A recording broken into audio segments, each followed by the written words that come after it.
I got to understand something, and this is maybe something for me. Are we comparing the Eagles to the 2022 team, or are we comparing the Eagles to the rest of this year's NFC? Think about that. Think about what I just said. Are we putting the Eagles over here and we're gauging them on what they did in 22, and we're looking at that team so much that we're nitpicking because it doesn't look like 2022? Well, let's take that and go like this. How does that look against the rest of the 2023 NFC?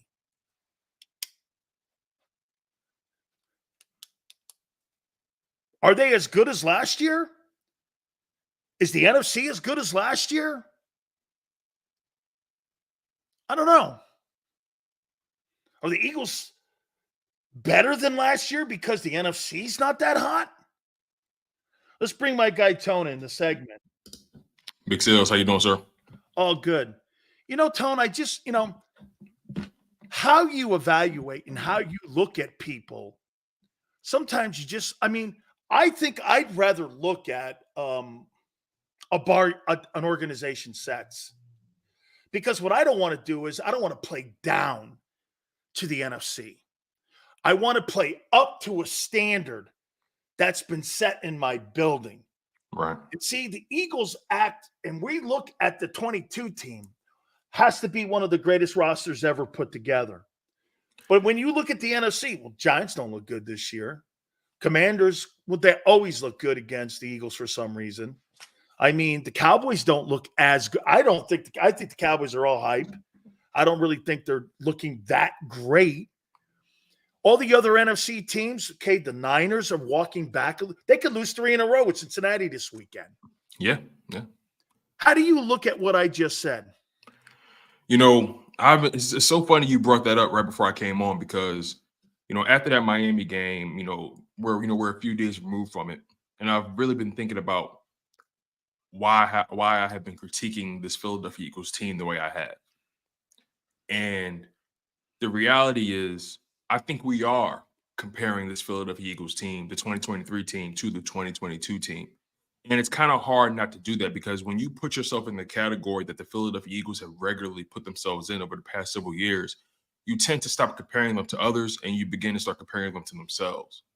And then when you set the standard of winning a Super Bowl in the 2017-2018 season, and then you make it to a Super Bowl in the 2022-2023 season, you come within 3 points shy and you were that close and the team was so talented and Howie Roseman is making the moves he's making and the defensive line is as dominant as they are and the offensive line is as dominant as they are and, they put up the numbers they did. You're comparing the Philadelphia Eagles to themselves at all times because for the most part, how many people are really in their class? But you bring up a good point that the fact of the matter is they have to play the opponents that they face this year. The 2023 Eagles aren't facing 2022 opponents, right? The 2023 Eagles are worrying about the 2023 49ers, the 2023 Dallas Cowboys, so on and so forth. So the deeper you get into the season, the further removed we get from the 2022 year. And we have to start accepting the Philadelphia Eagles for who they are and who they could potentially become going forward. So I don't think you're off base with where we are. And look, for me especially, I have to always check my body.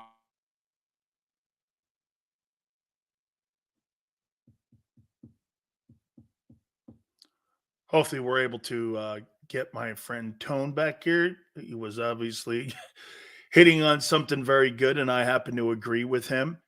They have set an absolute standard right now. I would make this point to you guys. So you got me? Yeah, I got you. Go ahead, Tone. Okay. Sorry about that. Yeah, sorry about that. Sorry about that, Eagles fans. My apologies. Anyway, what's the last thing you heard from me? I heard you say that there's a standard that you set, but we've got to learn to live with right now that this is 2023.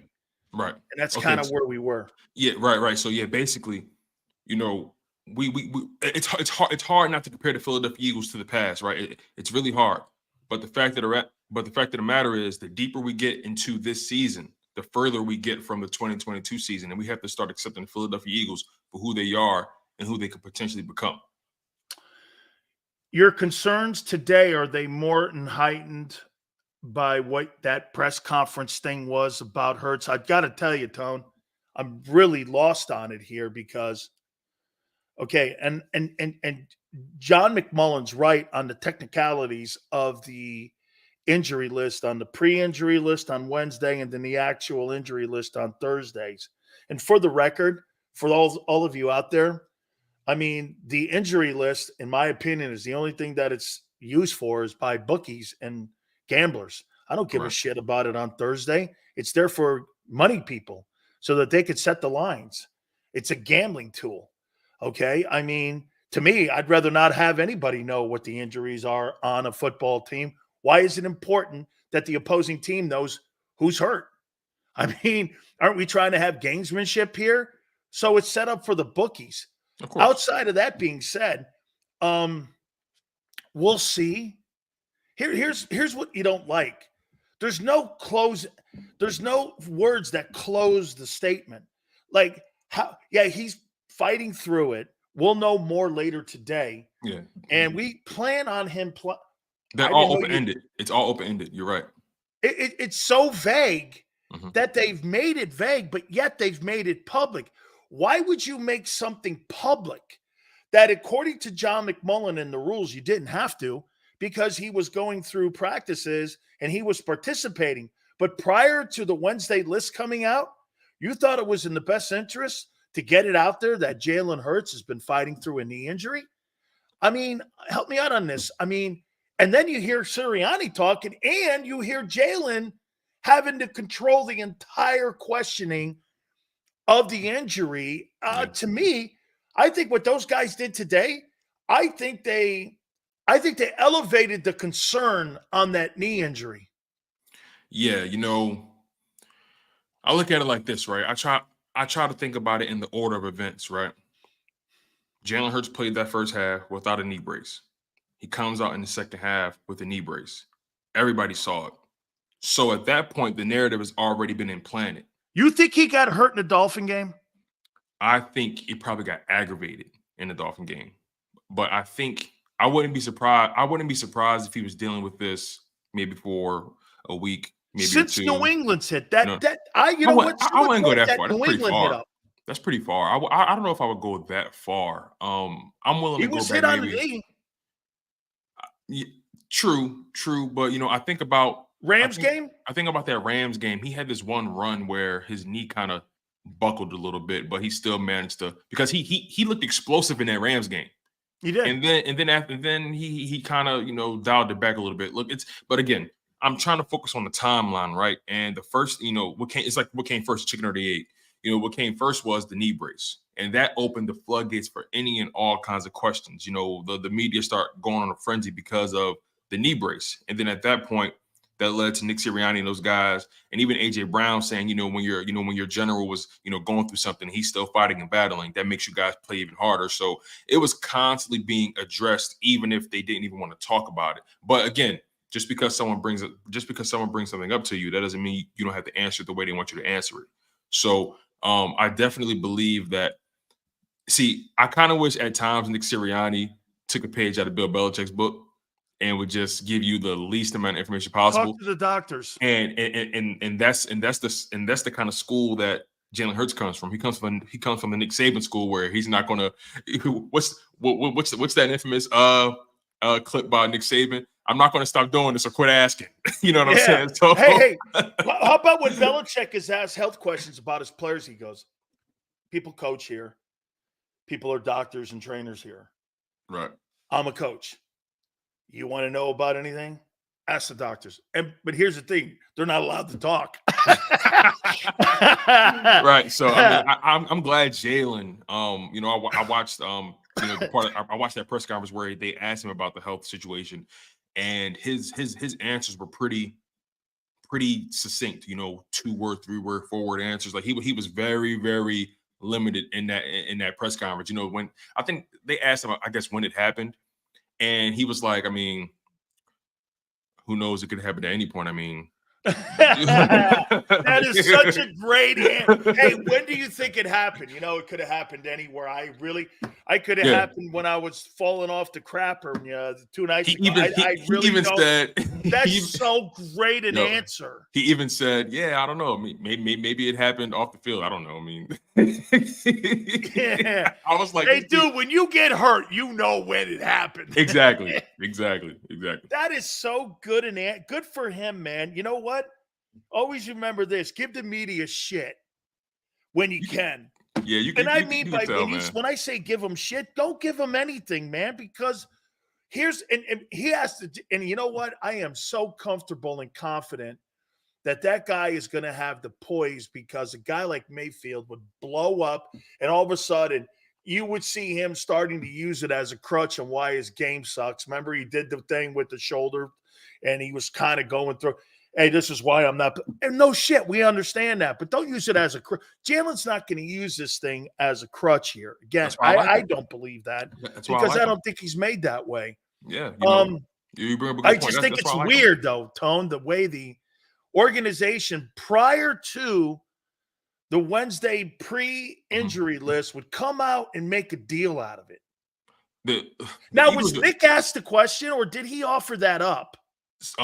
They asked him. They asked him, about like pretty much all these press conferences have been starting with, "Hey, how's Jalen's health?" You know what I mean? And he's kind of like had to address it the way he has. But you bring up a good point as to Jalen Hurts' demeanor and the way he handles adversity and the way he handles media. I mean, he's that's why I like Jalen Hurts, because I mean, outside of the on the field stuff, off the field, he's just a cool customer, man. And he's never rattled, he's never surprised, he's never shaken, never stirred. He's just he was built for this market. Not many people can handle this market.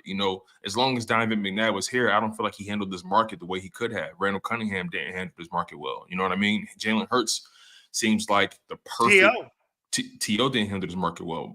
Hurts just seems like the perfect archetype, the perfect athlete for this market. And it's almost like, he plays the game with them. You know what I mean? Okay, you guys are going to, dig deep. Okay, well, I'm going to dig even deeper and not give you anything. So he truly understands his market, and he never gets beside himself. He rolls with the punches. And, that's why I like this guy as my franchise quarterback, because outside of the X's and O's, outside of, the talent, he gets it, and he's the kind of guy you want leading you in the foxhole. So let me ask you this before, because you know what I'm going to do? I'm going to ask you about the players on this team as we're almost at the halfway mark here. I'm going to get your take on this too as well. Yep. How about Jalen Johnson? Instead of corner you were telling me about, right?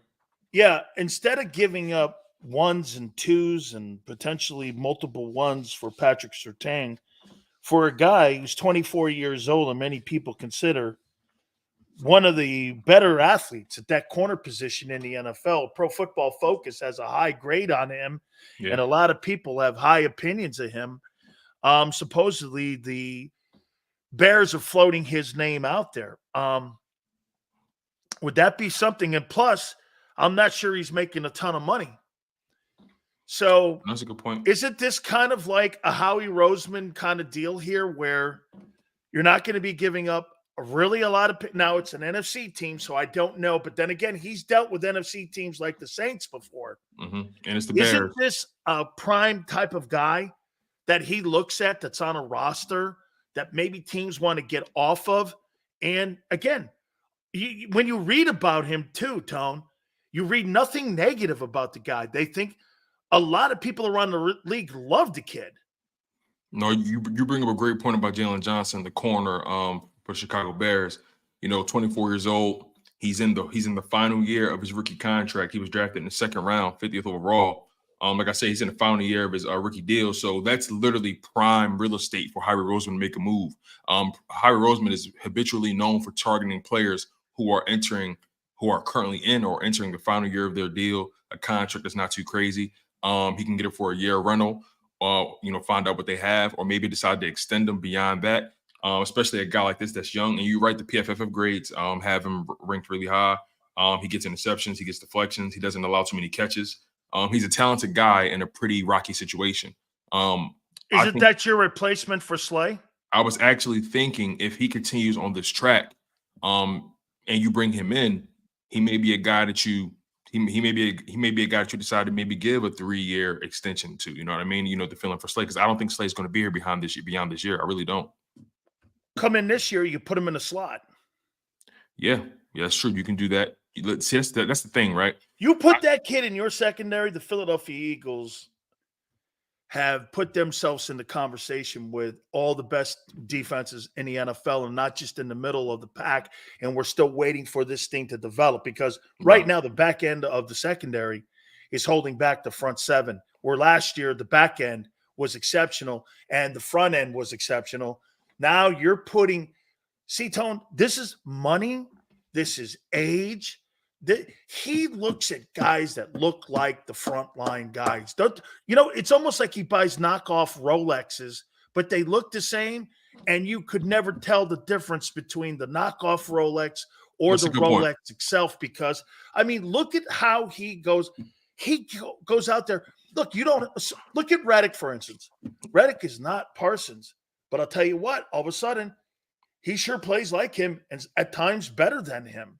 You know the best way to put it? How he buys low and sells high. You know what I mean? He, like, for example, CJ bought low, sold them high. You know what I mean? Well, he didn't get nothing back, but you know what I mean? Yeah. CJ got a big contract. Well, not a big, but a 1 year, $8 million deal. He went from being a 6-figure guy to a 7-figure guy easily. You know what I mean? I definitely don't think Howie Roseman is done. I wouldn't be surprised if he traded for another corner. I wouldn't be surprised if he made a move for another running back either. Outside of Swift, we haven't really been getting too much production out of Kenny Gainwell. I personally think Boston Scott should be ahead of Kenny Gainwell because to me, every time I see Boston Scott in the backfield, he just seems to know how to get at minimum 4 yards. You know what I mean? Why is Rashad Penny on the team? At this point, I really don't understand why he's here anymore. It's like I don't know. It's like having a minivan in your garage that you know. If you have it, you have it, cool, but you're not going to use it. And by the way, nobody would fault him if you dumped him. I mean, no one would. But like, if you keep him, are you trying to keep him away from someone else? I mean, is that what it is? Possibly that why because sometimes if a general manager, Tone, has a guy in the team that other guys may want, and when he was going around and he was signing him, there could have been a lot. How about this? Maybe San Francisco and Dallas and maybe the Vikings and those teams were in negotiations with his agent, and he knew that, and he wants to keep him on the roster because he wants to keep that player away from them. So there's some point to that too. You know, he's only played one game this year, and he's only been given 3 carries. So I mean, it's not like he did have that one offensive holding play that took away a touchdown, but I don't think that's enough to not allow a guy to get more snaps over a 6-game period. I mean, again, only was activated for 1 game. I hate thinking like this because I feel like you always want your best guys on the field, when you have them. But, could they possibly be looking at it like, okay, look, we know once we get deeper into the season, when the weather gets colder, when those winds get stronger, right? Could we potentially have use for a guy like Penny in those situations? Again, I hate thinking like that. I don't like if you were in a war, you're not going to bring out the big guns right away. You're going to hang back and let them kind of hang in the war a little bit with you. And then all of a sudden you feel you're going to bring out the guns and the aircraft carriers. And that's the thing, right? I don't even consider him a big gun. And not put them away early. I don't even consider him a big gun, but I consider him a player who has a unique skill set. He's a power guy. And I don't know, maybe once you get deeper into the season when it gets colder, his play style fits. But I really don't have a rhyme or reason for why he hasn't really been getting any snaps. I mean, you can find a place for him. I don't know. Again, this is one of those situations where I have no answer for you, Sills. No answer. Hakeem Jeffries / Tone DeShields running for the house. Hey man, what are you, crazy man? Yo, I'm not taking any casualties or any water on. I want to kill you right away.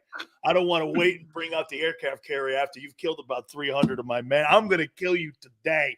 I want roadkill. I want to walk over you like I'm Leonidas. I know. I get it. You think Leonidas holds back guys and back in the rear with the gear? that's why I hate that whole phrase or thought process. Oh yeah, they're waiting to open up the playbook. I'm like, what do you mean they're waiting to open the playbook? What are you talking about? Like, no one just waits to open up a playbook. Like, you know what I mean? I mean, sure, they may have certain plays that they may not use because they didn't. Damn. But Tone wants to bring potters and painters to a war, and but like Leonidas goes, it's "Hey, ridiculous, man. I bring warriors." I want the best guys on the field, Sills. And right now, I Kenny do Gainwell's too, not man. one. All right, He's not one of the let me best get guys right into now. this here a little bit with you. Yeah, for sure. I want to take a look at the defense here. Let's take a look. Let's have a little fun here. Okay, We're almost at the halfway point here. Let's do it. You heard me talking about some of these guys, and I want to start on the defensive side here, okay? Mm-hmm. Brandon Graham left EE. I gave him a C, not because I think he's playing poorly. He just had limited opportunities to make big impact plays this year because the snap count is down. Now, are they having him on a pitch count? And by the way, again, I don't think he's played poorly. I just don't really think he has had the opportunity that he had a year ago for the impact plays. So again, I know everyone loves him, and it's hard to look at him other than giving him the ultimate benefit of the doubt. But it's really just not a lot of impact plays this year so far. And that may just be because of the snap count. No, I mean, you bring up a good point. The fact of the matter is, Brandon Graham, he's not even getting 40% of the snaps, right? He's really not getting opportunities out there. So it's hard for him to kind of, I guess, ramp up, with those kind of snaps. But it kind of was a similar situation last year, but he was still able to get those sacks. So look, the bottom line is, I think the grade for Brandon Graham that you gave him a C. A C is pretty fair because it's kind of like average. He's not hurting you, but he's not really wowing anybody either. So I think C is pretty fair. I will say this though, I didn't like how he looked in that Miami game in terms of run defense on the edges.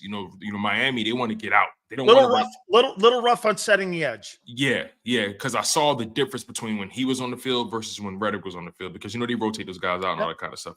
There was a difference between Hassan Reddick and Sweat being on the field, and then you have Brandon Graham and I don't know, insert name, Derek Barnett or whatever. I mean, so there was a difference in how they set the edges in the run game. But again, I don't think he was terrible. It's just that in those situations, like he just got off a little slower. But I think that's his age. You know what I mean? So yeah, I would give him a C grade. Hey, can you do a real quick thing here? I want to double check on what Josh just said. So did the Eagles list Hurts on today's injury report? Let me double check this because I know because if they didn't, the last thing I saw was he's questionable. It's the last thing I saw that he's questionable. So let's see. Okay, October 25th. All right, it says here on ESPN, Jalen Hurts is listed as questionable. Coach Nick Sirianni said Wednesday that Hurts should be fine to play without restrictions this Sunday against the Commanders. Ruben Frank reports from NBC Sports Philadelphia. So Sirianni says he should be fine to play. Go to the Twitter page if you can for a second and see if the team listed him, because ESPN, I don't care what they say. I care what the team says, because they turned that into the Players Association, into Park Avenue. That's the most important one, not the ESPN one. Okay, so the Wednesday, here we go. So the Wednesday injury report just came out 4 minutes ago. The only names on the injury report are Bradley Roby, cornerback with a shoulder injury. He did not practice. Milton Williams, D tackle. He has a heel injury, but he was limited. So whenever you see limited, they're going to play. Reed Blankenship, safety, ribs, full participant. So Reed is going to play this week. Milton's going to play this week. Only person that may not play this week is Bradley Roby. Jalen Hurts is not on the injury report. Why would you come out publicly even make a deal out of it today then if you weren't going to even have him on the injury report? What's the point of that? I really think, listen, you don't have to tell anybody. No, I'm with you.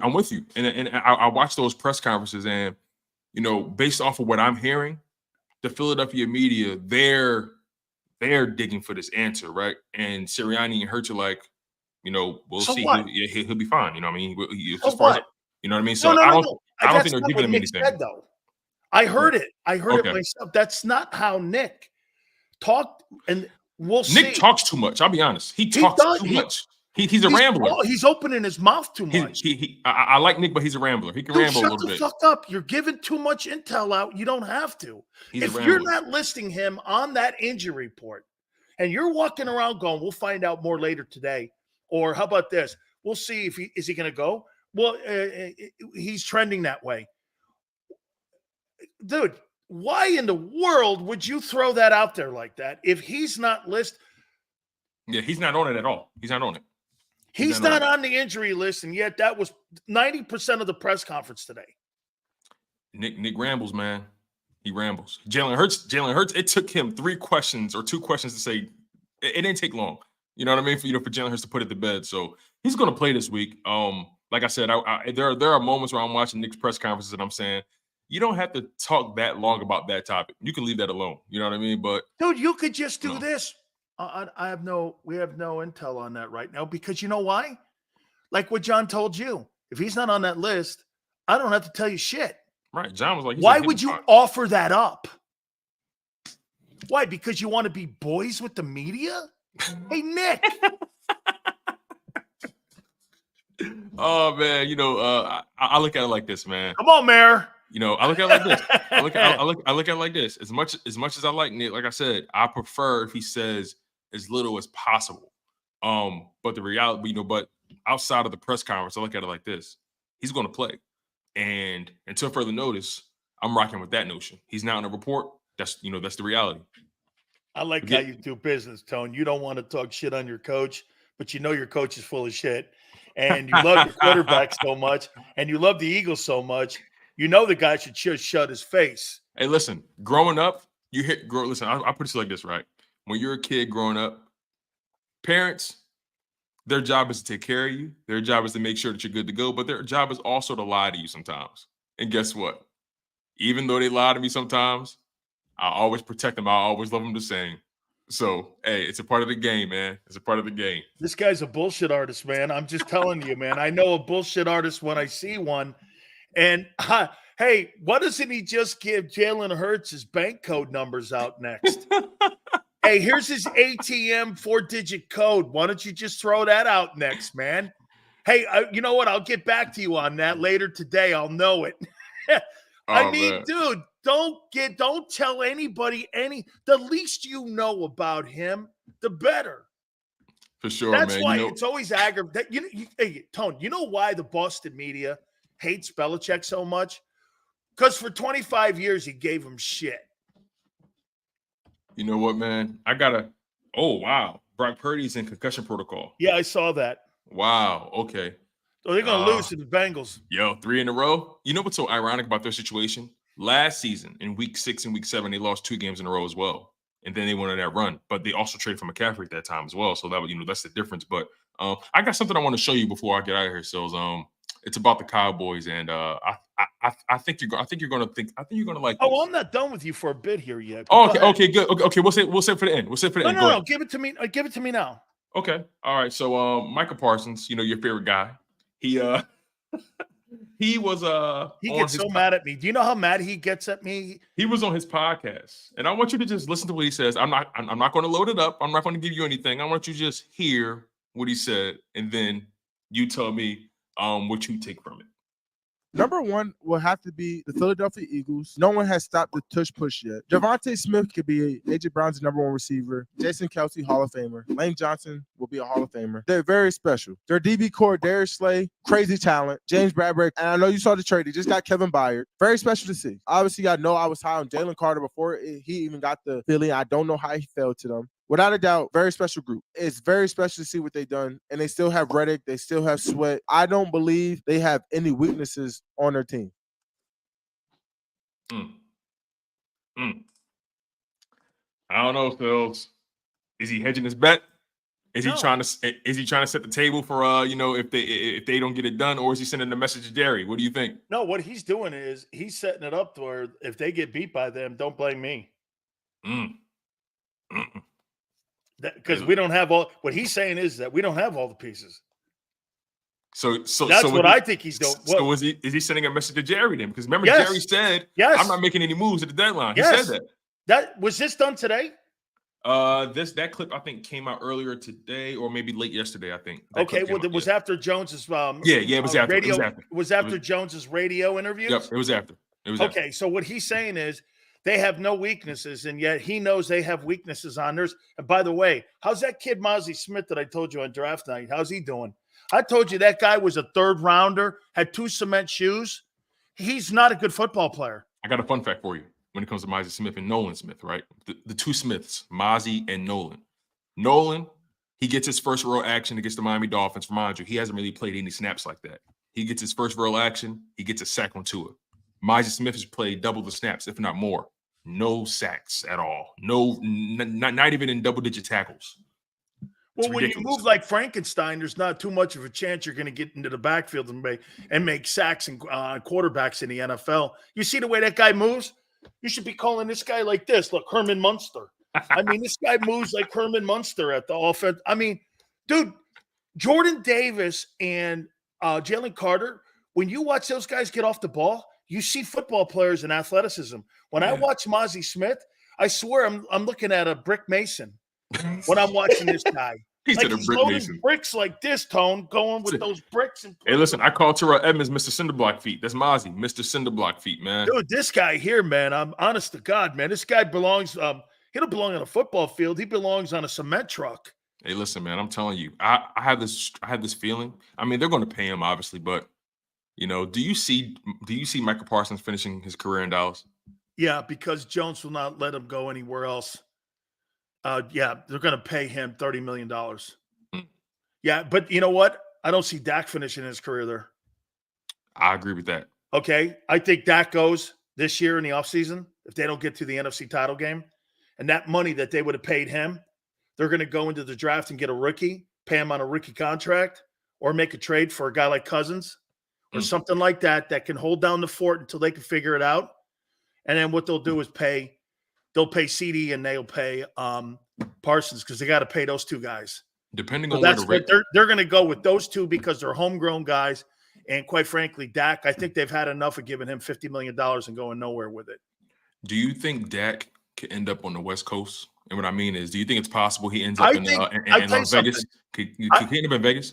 No. You know where I could see Dak? I could see Dak or Cousins in San Francisco next year. So that implies Purdy's not going to pan out. Well, it implies that I think that's – hey, let me ask you this. Okay. Was Kyle Shanahan in Washington when Cousins was there? On that coaching staff with Jay Gruden? Yes, he was. Yes, he was. I believe he was. Let me double check that, but I believe he was. And after what he did last night or 2 nights ago to them, does it make you pause at least? Okay, he was in Washington from 2010 to 2013. Now let me cross-reference that with Kirk Cousins' career. He was there. He had to be there. Yeah, he had to be there. He was there. He's not been up in Minnesota since 2010. Not a chance. Right. All right. So Kirk Cousins was in Washington from 2012 all the way to 2017. So yeah. Yep. Okay. So Kyle Shanahan has a history with him. Sure does. They were together for about 2 seasons. Okay. And I'm just saying, if you don't feel comfortable, you know what I mean? Plus, remember this with Purdy. Money. You're not paying him shit. You're not Bring paying him that nothing. kid in, give him $25-30 million on a Garoppolo but deal. Here's the thing, though. Can the Niners afford to bring in another quarterback? Can they? No, I don't mean like financially. I mean from a you're running out of philosophical time. Yeah, dude.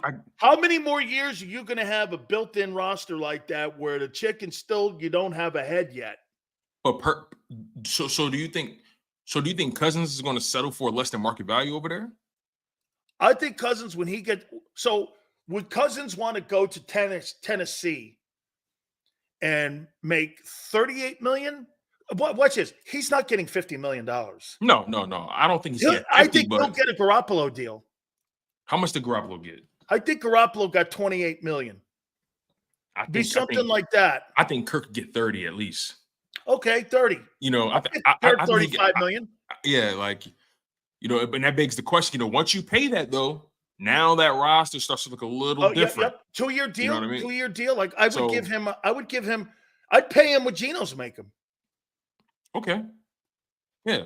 And I got 2 years left with Purdy on his deal. Man, I'm curious about the Niners right now, just for the simple fact that they're going to lose to the Bengals. And I don't think he had a concussion coming out that game. Did he get hurt in practice or something? I mean, again, here's another case where Kyle said, did he finish that? He finish that Minnesota game? Yeah, he did. So he finished that Minnesota game, and they put him back in, and they didn't see the concussion symptoms on the sideline, or nobody in the league saw it. So they self-reported that after.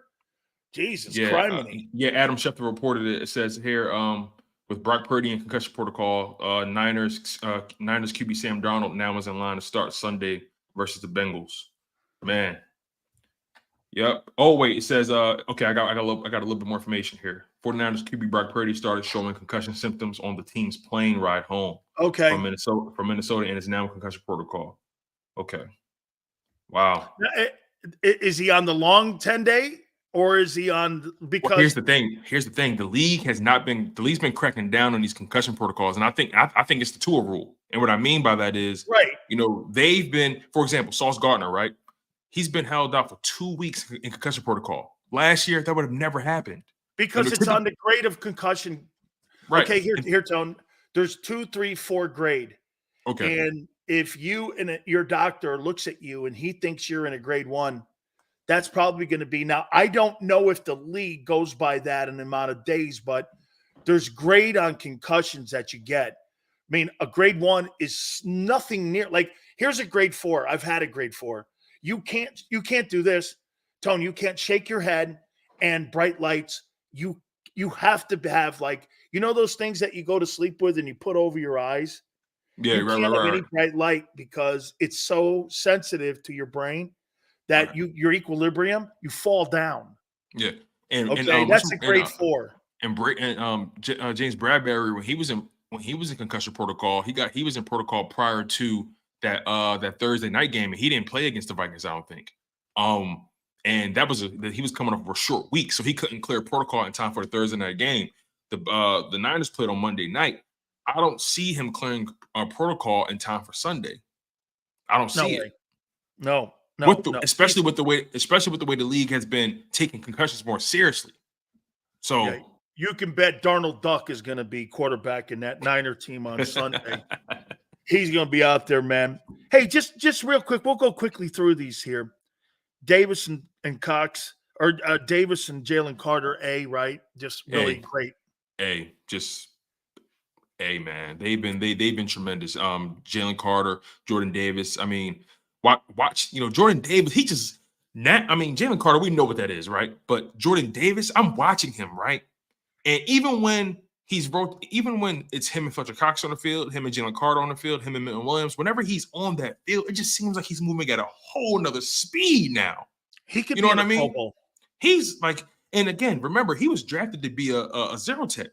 They got him playing, the 3 technique now. Like he's moving up and down that thing. He's that athleticism that we saw in that combine. And I know how you feel about 40-yard dashes at combines. You don't really care about him like that. But I want guys to live up to that athleticism, and he is. Right, and I agree. And we're starting to see the athleticism being translated. Like, look, I got to give you this, man. Right now, as it stands right now, and again, we didn't think he was going to be a guy that really got you sacks like that. We were hoping, me and you talked about this, right? If you can get 3-4 sacks out of Jordan Davis in the season, that'd be okay. That'd be a plus, right? Right now, he's already at 2.5 sacks right now. He's on pace for 6.5. Right, and that's not even his game per se. You know what I mean? So you get 6.5 sacks out of Jordan Davis in the way he plays the run, he'll be a Pro Bowler, an All-Pro kind of guy. You can make an argument for him. By the way, the other DTs, Fletcher Cox and Milton Williams, I've got to tell you something, man. I get those guys like bees for sure. Like, and that's what I did too. But wouldn't you do this with Milton? Would you take a 3 for Milton Williams? Well, he was a 3rd-round pick, so I need a 2 at least. Look at that. The guy doesn't even start on that team. And I don't know if he's ever started, maybe 1 or 2 games. Yeah, for injury. I wouldn't be, this is where Howie's good, right? He's real good at getting ahead of your market and He's paying you right increased away. value. He has. I want to find out where he is right now in his contract because, Howie's, again, he did the same thing with Josh Sweat. He's real good with getting in early, paying you, he's real good at giving you that money up front. And then that'll keep you on the roster for a little bit I think of time. his deal's up. So he's in the third year of his 4-year deal. Okay. He's in a contract year next year. I wouldn't be surprised if sometime next year Howie Roseman just throws him a bag of money. I wouldn't be surprised because again, I understand you're going to be honest because think about it like this: Jalen Carter, Jordan Davis, still in year 1 and year 2 of the rookie deals. Both of those guys have 5th-year options, so they have flexibility with that position. Fletcher Cox, if he wants to come back for another year, I wouldn't be surprised if Fletcher Cox. I don't see Fletcher Cox playing anywhere else. I really don't. Unless if Fletcher comes back and takes another $5 million haircut, I would totally want him back. Exactly. So you're so by that logic, you're still efficient in terms of the payroll at DT, and you can give Milton Williams maybe a 3-year extension, or you know what I mean. And and again, right? He's in the 3rd year of his rookie deal. Next year he'll be owed $1.35 million. But he'll be a $1.6 million cap hit. Like it's just there's so much flexibility with this defensive line, and Howie loves to invest in that position.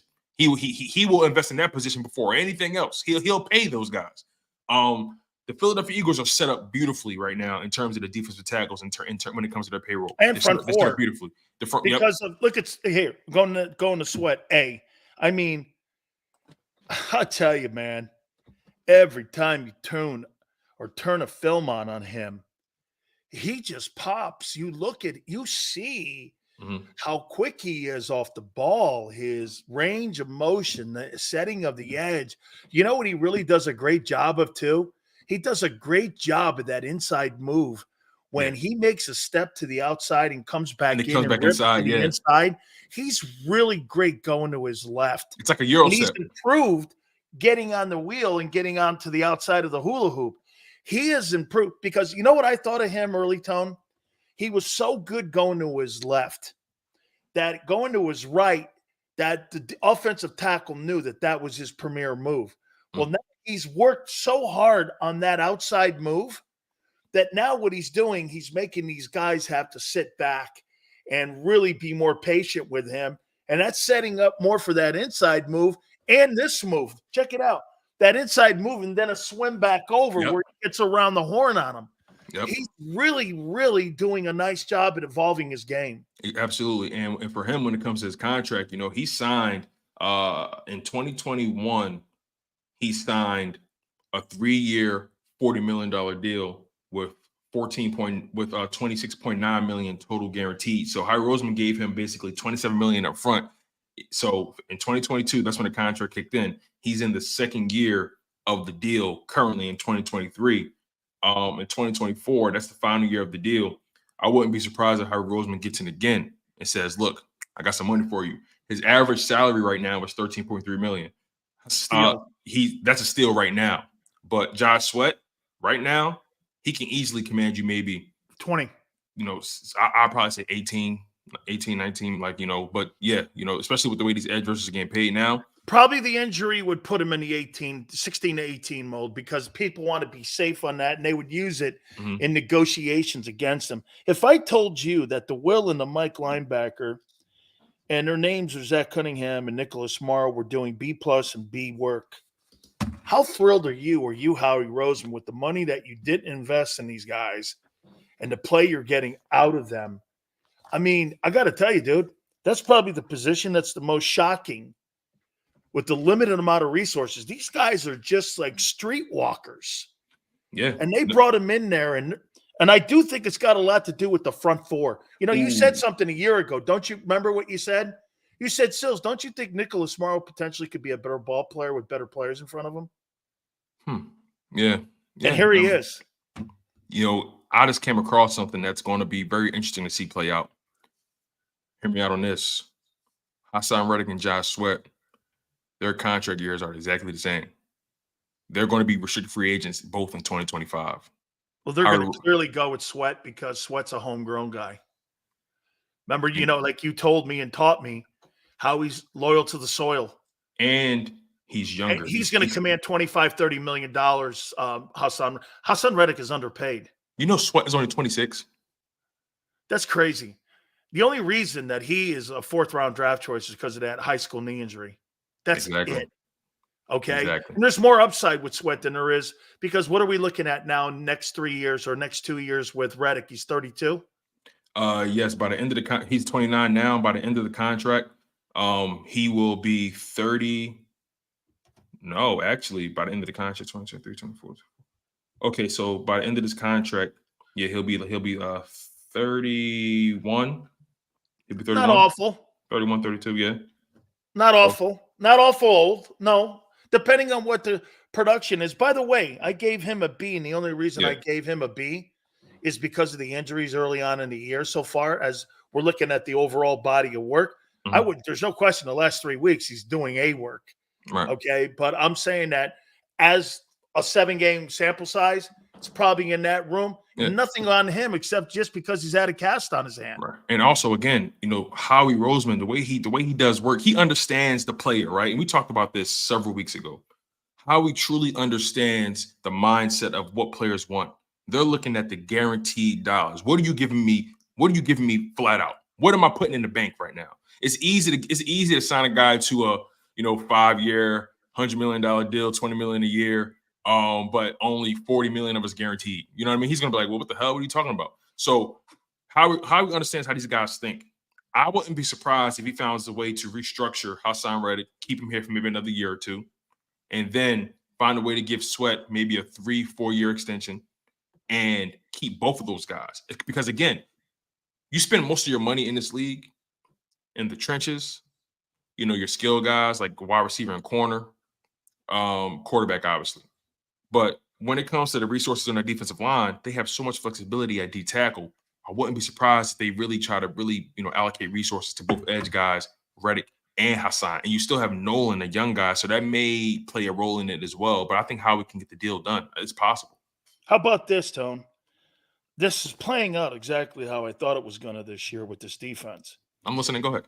It was going to stumble at the beginning, and as we're getting towards week 8, you could see the progress, and you could see people getting better here. Absolutely. We talked about this. This is kind of exactly the way we thought this thing would play itself out. All right, real quick here. I want to do the secondary here. You know, I gave Bradbury and Slay C+. I've not been overly impressed. Now, I think that's got a lot to do with the safety play. I think there's been flash plays by the corners. I don't really think there's been consistent play like there was a year ago because of the dominance of the front seven. This front seven is clearly getting better and better with Reddick getting healthier and healthier. The linebackers are fitting in now. So I would say this to you. Am I right? Am I in the right room here? C+, maybe B- with the corners, that it just doesn't look like, there's been some flash plays, but not a lot of consistent plays. I'm actually not disagreeing with you at all. You know, as of right now, when it comes to Darius Slay in terms of PFF grades, it's really not that good. As a matter of fact, the reality is Darius Slay has a 61.3 PFF grade. He hasn't been great. He hasn't. I think a C+ is fair for Darius Slay. I mean, he had the flash play in Miami. You know, he played well there. He did play well in Miami. He ultimately played well in Miami. All those DBs did, especially limiting Tyreek Hill to what you did. He played well. But other than that, Slay has been spotty, if you ask me. You know, and again, this is no disrespect. I'm a Slay guy. I like Slay. But it's just the fact of the matter is him and Bradbury have not been as sharp as they were the year before. Is it age? We don't know. But same thing with Bradbury. He has a 65 PFF overall grade. Neither of those guys have really been playing great. You know, I also think like you brought up a good point too. Could the safety play have something to do with it? Yes, are they trying to cover? There's more gaps and more space out there in the zones now when your safeties aren't in position. Right. I think what's going to be a real true barometer. Let's see how Slay and Bradbury play now that Byard's there. I think that's going, and then Reed is coming back as well. I think that's going to be a truer barometer because, you know, we've seen great corners in terrible situations, right? And it's nothing they can do really. And also they're playing in the zone, so that doesn't really help as well. But again, overall, Slay and Bradbury, I think they've played, C+ football for sure. You know, Absolutely. Tone, we're going to roll here because we're going to get Blaine Bishop on in a couple minutes Definitely. here too. So great stuff as always, my friend. Thank you very much, Tone. appreciate you, sir, as always.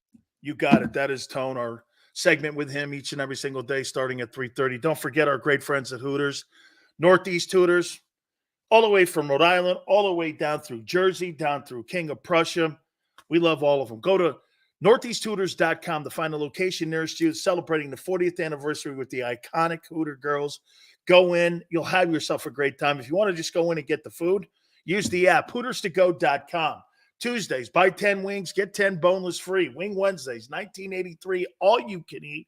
The great specials they have, northeasthooters.com. That's northeasthooters.com. And when you go into any one of the facilities, do me a favor, tell them Big Sil sent you.